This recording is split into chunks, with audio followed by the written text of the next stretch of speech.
Bonjour à tous. Donc c'est sur la paracha Béchalar du livre de Shemot, quatrième paracha du livre de Shemot.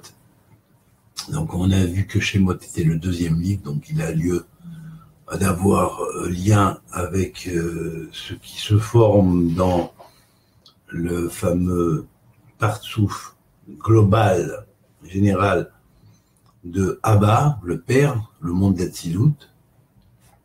Et en particulier dans ce monde d'Atsilut, on va traiter, puisque les 11 sections hebdomadaires ou parachiotes de la Torah ont relation avec les 10 sphirotes, incluant Da'at, c'est-à-dire comme 11e sphirote, lorsqu'elle s'habille dans les kélim, c'est-à-dire dans des récipients de contenance.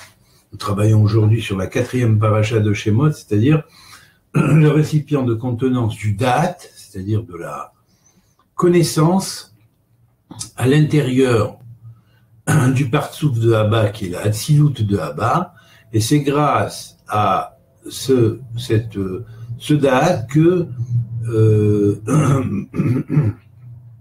le père d'Atsilut, le principe père d'Atsilut, le partsouf d'Atsilut, peut transmettre la connaissance au Malchut. Parce que c'est pour le Malchut que cette sorte de 11e sphira a été construite. Elle n'est pas une sphira exactement, mais elle est quelque chose qui permet de rétablir le Malchut après sa chute, et donc ce Da'at est primordial et fondamental pour pouvoir rétablir la brisure qui a eu lieu dans le royaume, qui a fait que notre monde est un royaume déchu et inversé, le monde dans lequel nous nous trouvons. Alors bien sûr, il faut tenir compte d'une chose, c'est que dans l'ordre des parachiotes de la Torah, de toutes les parachas de la Torah, la paracha de Béchalar est la 16e, 4 x 4, vous voyez, donc le carré de 4. 4 x 4. Et là, on a une clé extraordinaire parce que c'est la clé de la prophétie, ce nombre-là.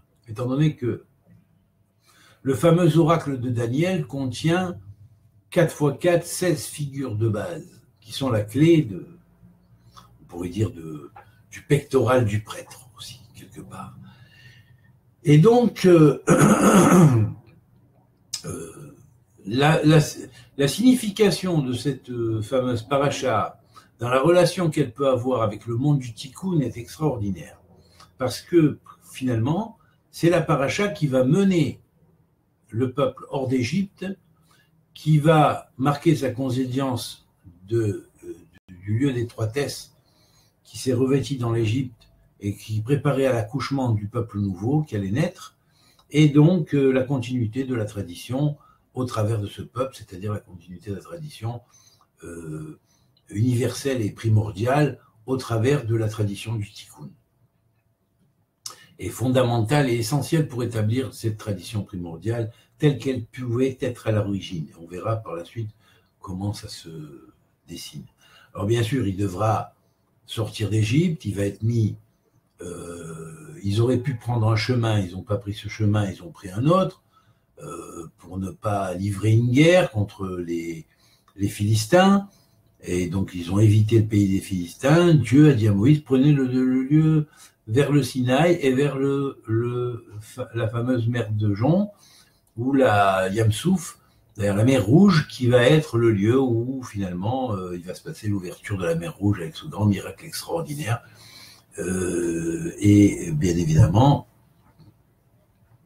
l'ouverture de la mer Rouge se fait en parallèle avec le dévoilement du fameux Shem HaMeforash, au grand nom de Dieu, qui encrypte la Torah tout entière. Et on en a un exemple, encore une fois, à cette paracha-là, avec les 4 noms qui en sortent, qui sont la clé de cette paracha, qui sont ces noms-là, que vous voyez là. 1, 2, 3 et 4. Voilà, qui forment un nom de synthèse qui est là, qui est celui-ci. Akada. Or, Akada signifie... On sait que 4 désigne la Torah. Donc la Hakada, c'est l'encryptement dans la Torah. C'est aussi une des raisons pour laquelle, dans cette paracha, nous avons la fameuse allusion extraordinaire qui se fait, c'est Pakod Ipaked, où Dieu a encodé les générations, et il a compté un Pakod Ipkod, Elohim etrem ve Aralitem et Atzmotai misé etrem. C'est-à-dire que l'Éternel, Dieu d'Israël, en disant Dieu se rappellera de vous, donc je lis le verset précédent, pardon, on va commencer au début du verset, et Moïse emporta les ossements de Joseph avec lui, car celui-ci lui avait fait jurer les enfants d'Israël, en disant, donc, Dieu se rappellera de vous et vous emporterez mes ossements d'ici avec vous. Or ici, le texte est les morts pakod yipkod, Elohim etrem, pakod yipkod, ça veut dire quoi? Bon,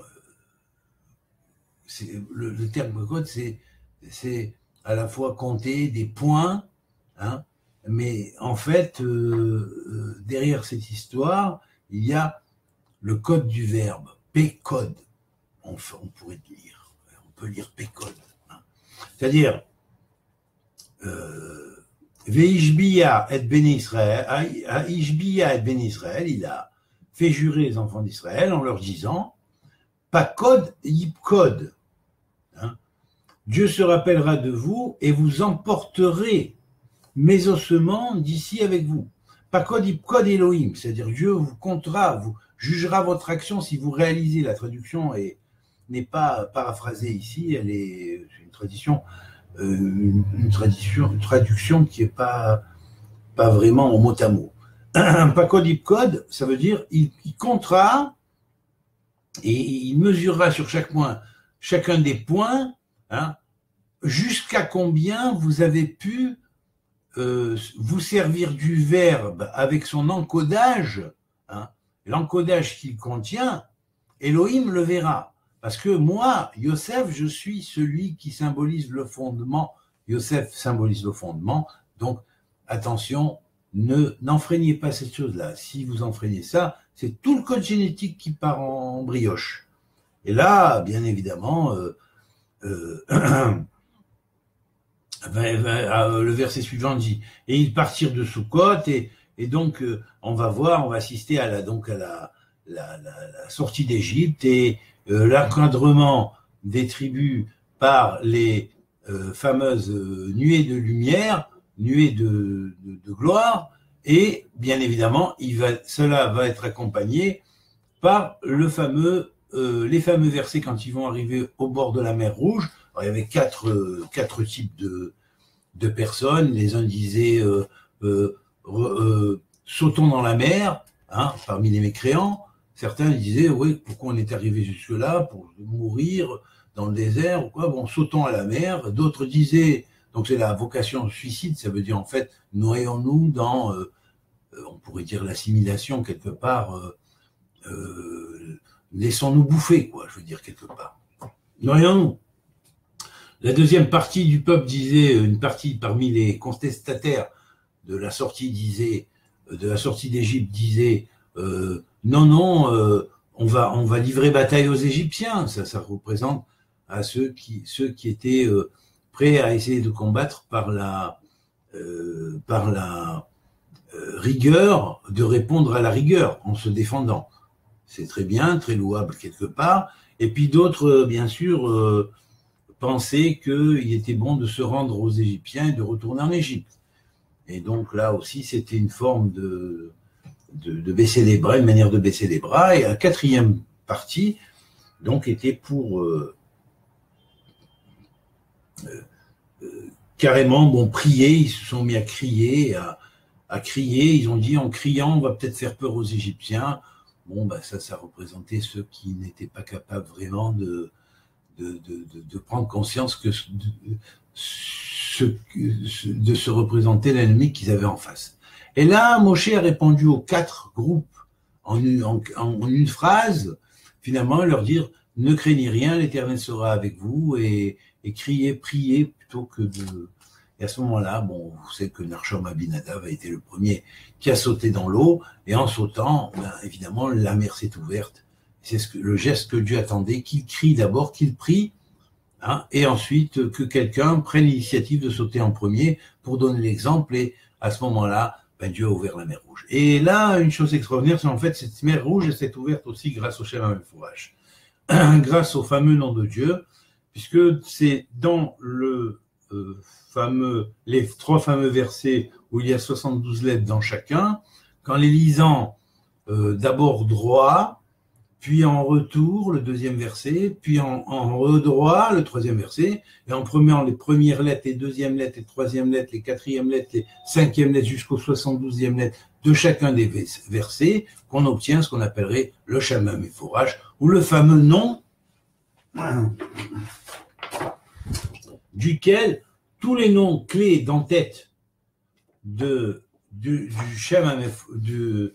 chaque paracha sortent. Alors donc, comme il y a 54 parachas, dans le Shem HaMefourash, il y a 72 noms, eh bien, on fait cadrer ainsi, 4 noms s'associent, chacun prête une lettre et on forme un 5e nom qui va être le nom central au milieu d'un quadrilatère, si on pourrait dire, d'une quadrature de noms en 3 lettres, va se former un nom en 4 lettres. Et donc, c'est ainsi que 54 noms en 4 lettres vont se former à partir de 72 noms en 3 lettres, et toute la Torah est encryptée par ce code-là. Et chaque nom va être la clé de la paracha qu'elle représente. En l'occurrence, cette paracha, donc représentée par le nom de Hakada. Hakada, ça veut dire, ils se sont quelque part préparés à recevoir la Torah. C'est dans cette paracha qu'ils vont se préparer à recevoir la Torah, qui est constituée de 24 livres, et on trouve le nombre 24 au milieu de Hakada. Il y a un He au début qui représente le He de la Bina, simplement, qui va descendre à partir de la sphère du Da'at, hein, de Hatzilut, c'est-à-dire du Père, de la Chorma, hein, va descendre la Bina, et la Bina va prêter son He, ainsi que le Malchut va prêter son He, et entre les deux va traverser la Torah, la Torah va traverser, venir de la Bina jusqu'à nous, jusqu'au Malchut, pour préparer les enfants d'Israël donc à recevoir le don de la Torah. Et c'est donc la paracha de la Hakada, c'est-à-dire où le peuple tout entier qui a été encodé par Kadikod, Paket, par le Verbe, en sortant Joseph le cercueil de Joseph de l'Égypte avec eux, et en accomplissement la réalisation du serment qu'ils avaient fait, ils ont pu sortir et aller pour se préparer à recevoir la Torah, qui va être la Torah du monde du Tikkun, qui va réparer toutes les erreurs qui ont été faites avant. Voilà. Alors donc, maintenant, analysons le fameux nom de Hakada. Donc, on sait qu'il sort des noms, même la Medhe, Mela, du nom de Kli, donc quoi, il est réceptacle, du nom de Dani, qui est lié au djinn et au jugement, et du nom de Meba, qui est la clé, une grande clé du Tikkun, et notamment au cours du Tikkun, de la réception de ces fameux 3 cerveaux spirituels, de façon à pouvoir recevoir la compréhension de ce que la paracha traite, qui n'est pas du premier degré, bien sûr, même si souvent on a plutôt l'habitude d'interpréter les choses au premier degré. Alors bien sûr, maintenant nous allons voir la valeur numérique du mot Hakada. Alors Hakada fait He 5 plus Kaf 20 plus Dalet 4 plus He encore une fois 5. Alors nous avons finalement, faisons une lecture tarologique d'après le livre de Thoth de cette formule. Voyons juste pour voir la merveille qui consigne et unifie la tradition en une seule force. Et ben on a d'abord le grand prêtre, ça c'est le grand prêtre d'en haut. Hein. Le monde est fait pour le tikkun, c'est Aaron qui va participer en bas dans le malchut, c'est le hé final. On a le grand prêtre d'en haut, le grand prêtre d'en bas, et entre les deux grands prêtres, nous avons l'accomplissement du monde de la Torah, qui est livré en 24 livres, représentant ce qu'on appellerait les 24 Kishute Kala, c'est-à-dire les 24 habillements, enjolivements de la princesse céleste, qui va représenter la Shekhinah, la présence divine dans le monde, de façon à ce qu'elle aille se relier avec la présence divine qui est au-delà du monde, c'est-à-dire qui est transcendante. Donc, cette Hakada va se faire au travers de cette paracha, c'est une préparation à cette chose-là. On va commencer à préparer le monde du Tikkun, on va se préparer à aller recevoir la Torah dans la paracha suivante, et puis, bien sûr, il va falloir pour cela passer par le Kaf et le Dalet. Alors, le Kaf et le Dalet qui désignent la Torah, quand nous avons Kaf, c'est quoi? Kaf, c'est la force. C'est la force. La lettre Kaf représente la force. La Vierge dévalée domptant le lion. Eh bien, le lion représente la force, l'énergie brute. La Vierge dévalée représente la force faible, qui va dompter, si on pourrait dire, la force forte. Et on sait que ce monde est appelé le monde du Tikkun. Et dans le monde du Tikkun, c'est vrai que il a commencé pendant le mois d'Elul, puisque c'est le 25 Elul que le monde du Tikkun a commencé sa création, ou plutôt sa recréation d'un monde qui avait été créé, qui s'est détruit et qui va être reconstruit. Alors bien sûr, ça c'est le Kaf, c'est sous la Vierge. La Vierge qui va dompter le lion, signe précédent, qui est dans l'ordre finalement des airs, représentera quelque chose qui était avant le Tikkun, une brisure qu'il y avait eu avant le Tikkun, avec une énergie indomptable qui était sortie et qu'on n'a pas su maîtriser, qui a provoqué une rupture de l'humanité. Et par rapport à cette rupture de l'humanité, les 4 Sifrei Torah, les 24 livres de la Torah vont présider au réagencement et au renouvellement de ces énergies, mais là où le principe représentant la pensée vierge qui est descendue d'en haut, qui représente la Torah, avec ses 24 livres de prophètes, de Nevi'im et de Ketuvim, de Torah, de Nevi'im et de Ketuvim, va descendre pour venir porter la justice dans le monde, puisqu'il y a 24 tribunaux célestes qui sont les Kad Bate Dinim, qui sont au centre même de ces deux haies, c'est-à-dire entre les deux Kohen, entre le Kohen d'en bas et le Kohen d'en haut. Par le Kohen d'en bas, nous nous préparons à recevoir notre réintégration cosmique, et par le Kohen d'en haut, nous avons l'approbation de la réintégration cosmique, et c'est Michael Kohen Gadol qui va mettre son sceau pour permettre le retour à la racine dans le monde futur qui va représenter le royaume de Dieu. Voilà, ça c'est la base de toute l'humanité. Elle est chiffrée, elle est préparée dans cette paracha. Le Da'at, c'est-à-dire la fonction même qui est la fonction du Malchut, va se révéler au travers de cette paracha, et c'est le Da'at qui va aider le Malchut à raisonner et à retrouver le chemin. Pourquoi? Parce que le Malchut qui a été tombé, qui a été inversé depuis la fameuse Het d'Adam Arishon, et depuis la descente dans le monde de la Tordema, s'est perdu dans le labyrinthe de l'espace-temps et a oublié sa structure. Et là, grâce à la Torah, il va commencer à remonter vers ses origines, il va presque y arriver, puis il va y avoir plus tard la faute du Vaudor et tout, on va voir. Bon, de toute façon, c'est des péripéties, la Torah du Tikkun ne se réalise pas en un jour, il faut plusieurs phases, et là, on est à la fin des temps, Baruch Hashem, on est passé par presque toutes les phases, il reste les dernières, et il y aura certainement une autre sortie d'Égypte, mais qui va être collective dans une notion universelle. C'est-à-dire pour la planète tout entière et tous les peuples. Et là, tout le monde se rendra compte qu'ils sont bien dans une espèce de prison collective et qu'ils doivent en sortir de cette prison collective. Et cette prison collective ne s'appellera pas forcément l'Égypte. Elle va s'appeler Mitzrayim, en fait, parce que c'est le nom que la Torah lui a donné. Voilà, c'est tout. L'Égypte était une civilisation extraordinaire. Elle a été habitée par Mitzrayim, cette dimension qui fait que on doit naître. Maintenant, on peut ne pas naître et il peut y avoir un avortement. Là, il n'y a pas eu d'avortement, le peuple d'Israël est né, mais ensuite, il a reçu la Torah du Tikkun, maintenant à lui de faire accoucher une deuxième fois, pour remonter dans le monde d'en haut et pour pouvoir réintégrer l'état primordial qui était à Adam, à Rishon, avant même la chute, et monter même plus élevé que Adam Arishon avant la chute. Et donc là, les 4 noms vont participer à la formation du nom central qui est la Hakada, qui est Hakada, et ce Hakada fait en valeur numérique 34, c'est-à-dire Dal. Dalet Lamed, Dal c'est la porte, c'est l'impérateur, Lamed c'est le pendu, l'homme à l'envers.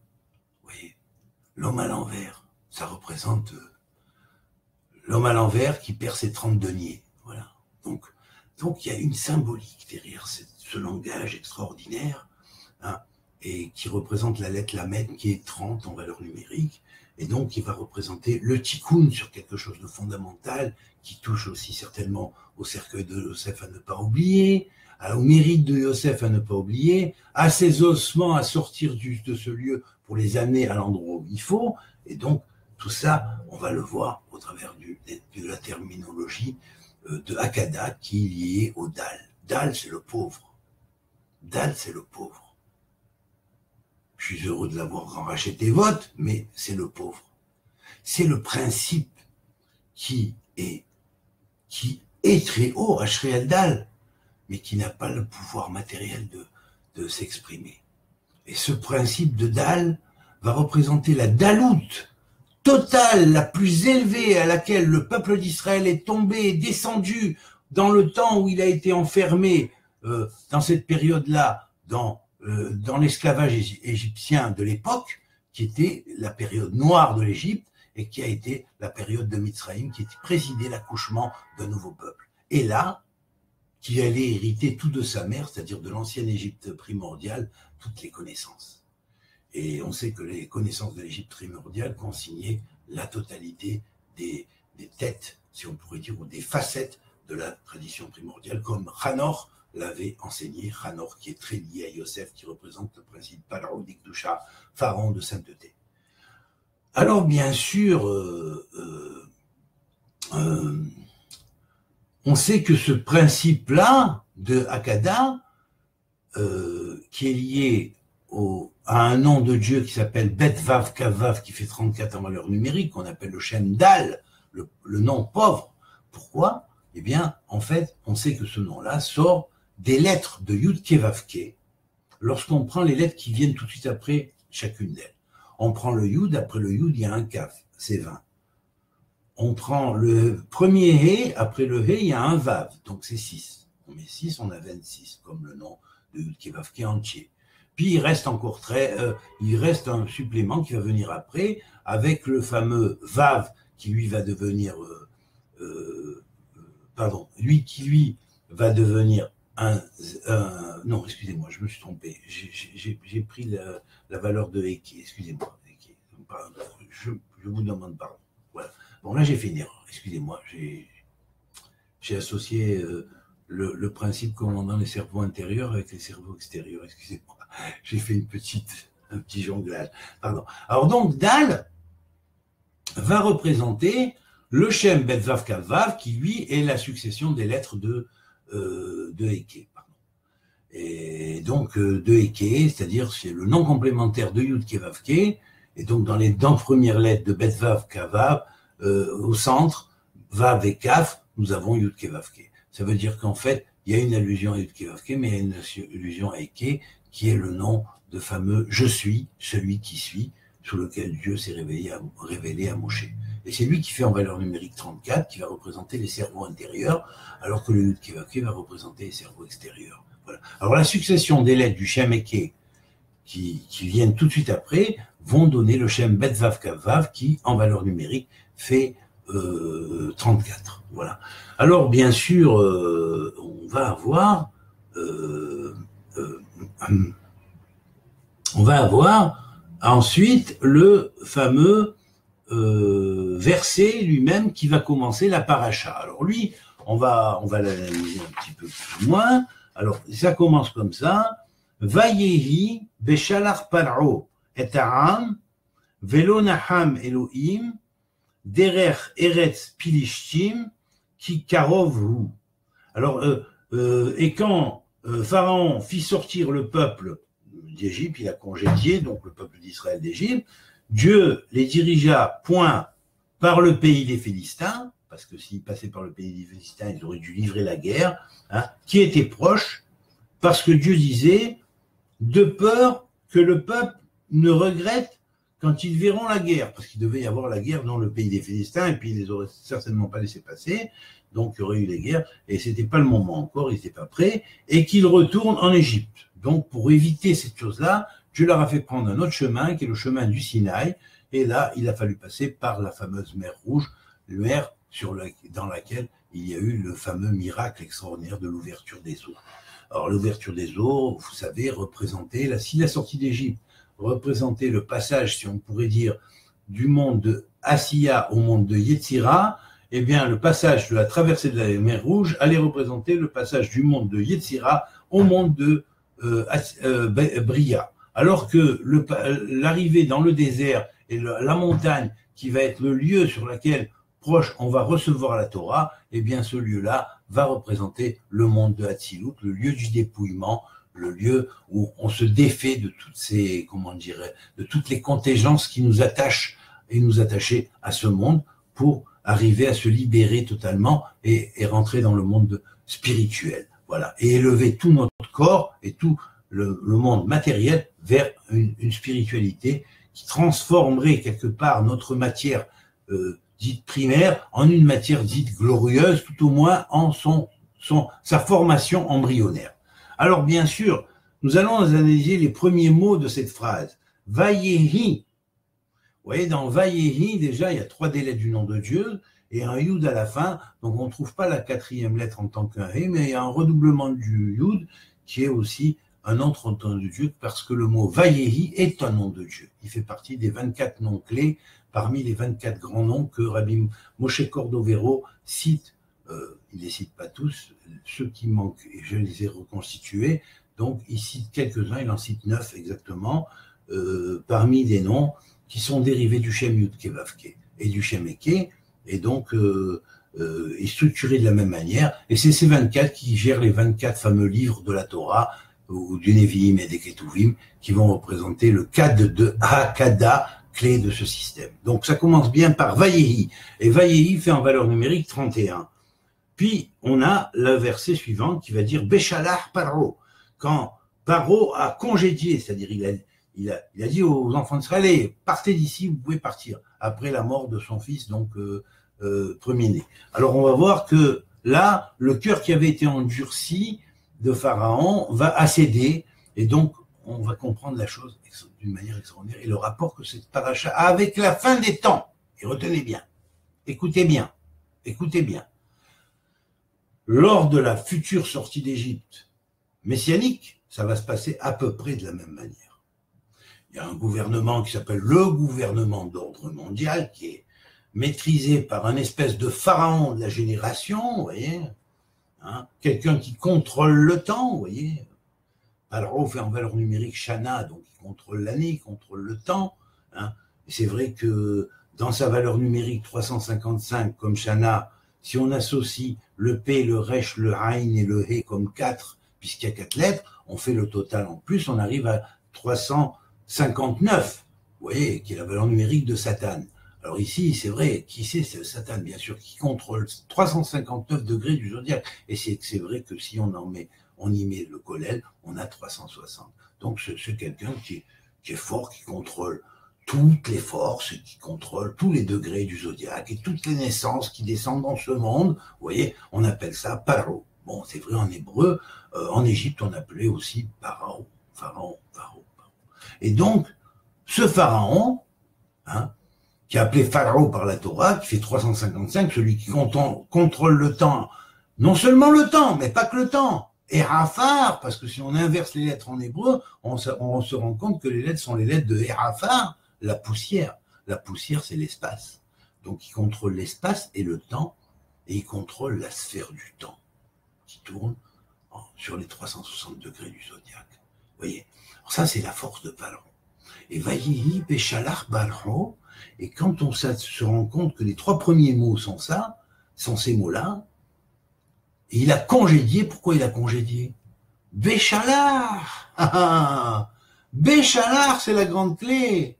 Pourquoi il a congédié? Parce que le peuple juif, le peuple d'Israël, pardon, à l'époque c'était Israël, il devait recevoir la Torah, et la Torah devait contenir 24 livres, comme d'ailleurs l'enseigne même, ou le nom enseigne global de la paracha, c'est Hakada. Eh ben, il devait recevoir les 24 livres de la Torah. Eh ben, qui a aidé les Torah, les Nevi'im, les Ketuvim, tout ce qui allait suivre par la suite.